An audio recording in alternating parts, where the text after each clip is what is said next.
الحمد لله وكفى وسلام على عباده الذين اصطفى أما بعد فأعوذ بالله من الشيطان الرجيم بسم الله الرحمن الرحيم قال الله سبحانه وتعالى إنما يخشى الله من عباده العلماء صدق الله العظيم۔ دین اسلام یہ ابدی اور لازوال دین ہے جو قیامت تک باقی رہنے والا ہے۔ اس دین کو باقی رکھنے کے لیے اللہ رب العزت نے جہاں کتاب کو نازل کیا، وہیں اللہ رب العزت نے اس کتاب کی تفہیم اور تشریح کے لیے افراد اور اشخاص کو بھی پیدا کیا ہے۔ وہ کیا کرتے ہیں؟ وہ کتاب اور اس کے احکام کی مکمل حفاظت کرتے ہیں، اور کیا کرتے ہیں؟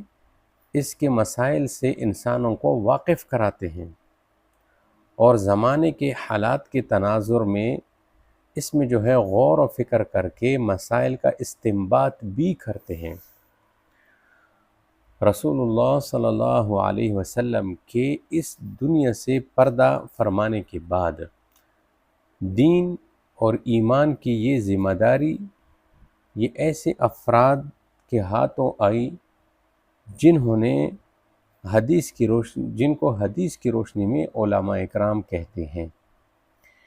یہ وہ پاک افراد ہوتے ہیں جو مسلسل جہد کر کے دین کی حفاظت اور اس کے لیے ہر وقت کمر بستہ ہوتے ہیں، اور دینی اسلام پر وارد ہونے والے ہر اعتراض کا جواب دیتے ہیں، دفاع کرتے ہیں۔ اس کے لیے ہر طرح کی قربانی، مالی ہو جانی ہو، یہ پیش کرتے ہیں، اور کبھی بھی یہ حضرات دین کی حفاظت اور اشاعت سے غفلت نہیں کرتے۔ اسی وجہ سے قرآن کریم میں علماء اکرام کی اور حدیث پاک میں علماء اکرام کی بہت زیادہ تعریفیں کی گئی ہیں، اور انہیں عزت اور تکریم کی نگاہ سے دیکھا گیا ہے، اور ان لوگوں کی اہمیت اور فضیلت کو اجاگر کیا گیا ہے۔ اب میں آپ کے سامنے کچھ ایک دو حدیث قرآن پاک کی آیتیں پڑھتا ہوں، اس سے آپ کو اندازہ ہو جائے گا کہ اہل علم کی شان کتنی اونچی ہے۔ اللہ جل جلالہ ارشاد فرماتے ہیں، قُلْ هَلْ يَسْتَوِي الَّذِينَ يَعْلَمُونَ وَالَّذِينَ لَا يَعْلَمُونَ، کہ اے محمد صلی اللہ علیہ وسلم آپ کہہ دیجئے، یعنی آپ ان سے پوچھئے کہ کیا عالم اور جاہل یہ دونوں برابر ہو سکتے ہیں؟ تو جواب نفی میں ہے۔ جیسے سورج اور چاند، جیسے روشنی اور اندھیرا برابر نہیں، جیسے دن اور رات برابر نہیں، اسی طرح عالم اور جاہل بھی برابر نہیں۔ اسی طرح ایک اور مقام پر ارشاد فرمایا، یرفع اللہ الذین آمنوا منکم والذین اوتوا العلم درجات، کہ اللہ رب العزت دن اور آخرت میں بلند درجات عطا فرمائے گا ان مومنین کو جو اطاعت گزار ہو، اور اہل علم یعنی علماء اکرام کو۔ تو اللہ رب العزت نے لوگوں کو بڑے درجے دیے ہیں۔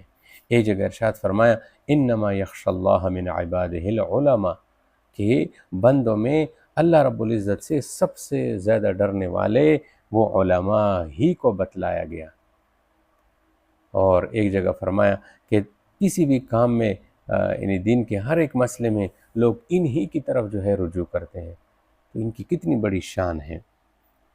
اور احادیث پاک میں رسول اللہ صلی اللہ علیہ وسلم نے واضح انداز میں علماء کی فضیلت کو بیان کیا ہے، اور ان کی ناقدری کرنے والوں اور ان کی توہین کرنے والوں کرنے سے ان کے ساتھ بغض کرنے سے سختی سے ممانعت فرمائی ہے، اور ان کے بارے میں بڑی وعید بھی سنائی ہے۔ چنانچہ عالم کی فضیلت میں نبی کریم صلی اللہ علیہ وسلم نے ارشاد فرمایا، ترمذی شریف کی حدیث ہے، کہ عالم کی فضیلت عابد پر ایسی ہے جیسے میری فضیلت تم میں کے ادنا پر پھر فرمایا کہ اللہ رب العزت اس کے فرشتے آسمان اور زمین والے، حتیٰ کہ چینٹیاں اپنے بلوں میں اور مچھلیاں پانی میں عالم کے لیے خیر اور بلائی کی دعا کرتی ہے۔ ایک حدیث میں ارشاد فرمایا، عالم کی فضیلت عابد پر ایسی ہے جیسے چاند کی فضیلت ستاروں پر۔ فرمایا بے شک علماء انبیاء کی وارث ہے، اور انبیاء نے کسی کو دینار اور درہم کا وارث نہیں بنایا، بلکہ انہوں نے علم کا وارث بنایا ہے۔ اس لیے جنہوں نے اس علم کو حاصل کر لیا، اس نے علم نبوی پورا حصہ لیا۔ اور اسی طرح ایک حدیث میں فرمایا کہ جو شخص ہماری چھوٹوں پر رحم نہ کرے اور ہماری بڑوں کی تعظیم نہ کرے اور ہماری علماء کی عزت نہ کرے، وہ ہم میں سے نہیں ہے، یعنی ہمارا اور اس کا کوئی تعلق نہیں ہے۔ آپ علیہ السلام نے ارشاد فرمایا 3 شخص ایسے ہیں جن کو منافق ہی تکلیف دیتے ہیں، مسلمان اس سے یہ کام نہیں ہوتی، یعنی مطلب یہ کہ ان 3 اشخاص کو جو تکلیف دیتے وہ منافق ہی ہے۔ نمبر 1 وہ شخص جو اسلام کی حالت میں بوڑھا ہو گیا، اس کو تکلیف۔ نمبر 2 عالم دین کو تکلیف دینا۔ نمبر 3 عادل بادشاہ کو تکلیف دینا۔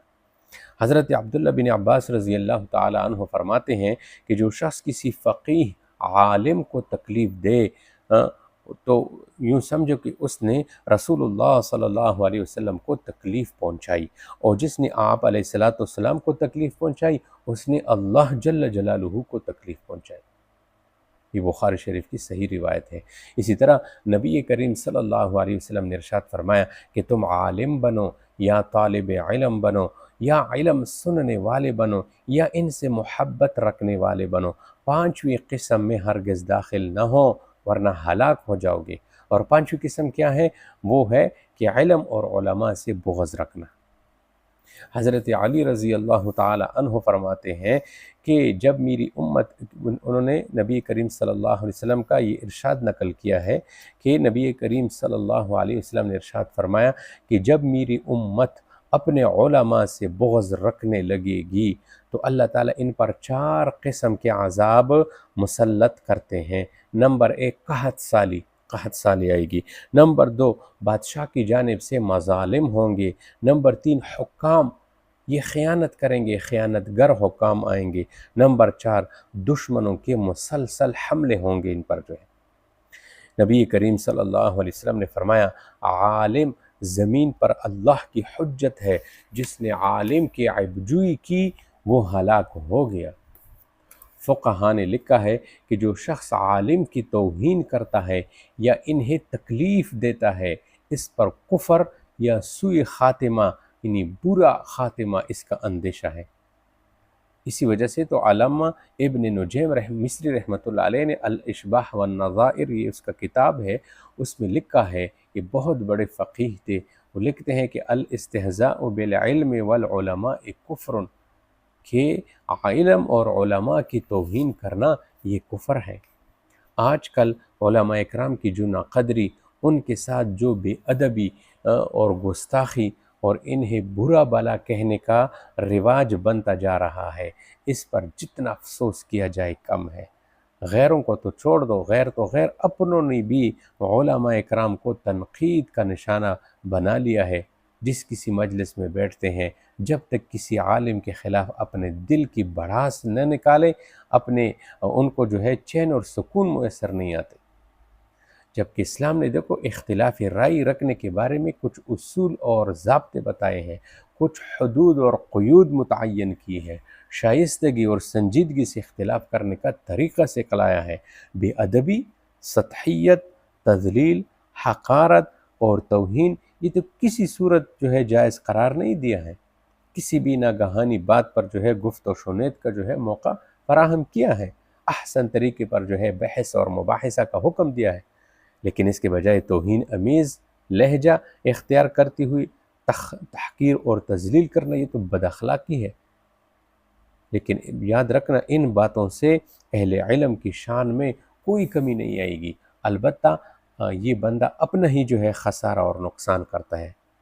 علماء پر بہتان لگانا اور سنی سنائی باتوں کو ان کی طرف جو ہے منسوب کرنا اور ہر محفل میں زبان درازی کر کے اپنے علمی شان کو ظاہر کرنا، یہ جو ہے جہالت کے سوا کچھ نہیں ہے۔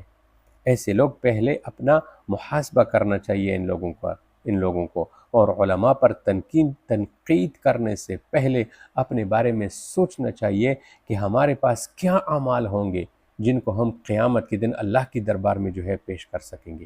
اس لیے علماء کی توہین سے بچو، ان سے محبت کرو، ان کے لیے دعائیں دیا کرو۔ اللہ پاک ہم سب کو ان حضرات کی بے ادبی سے، گستاخی سے، اللہ پاک ہم سب کی حفاظت فرمائے۔ وآخر دعوانا ان الحمد للہ رب العالمین۔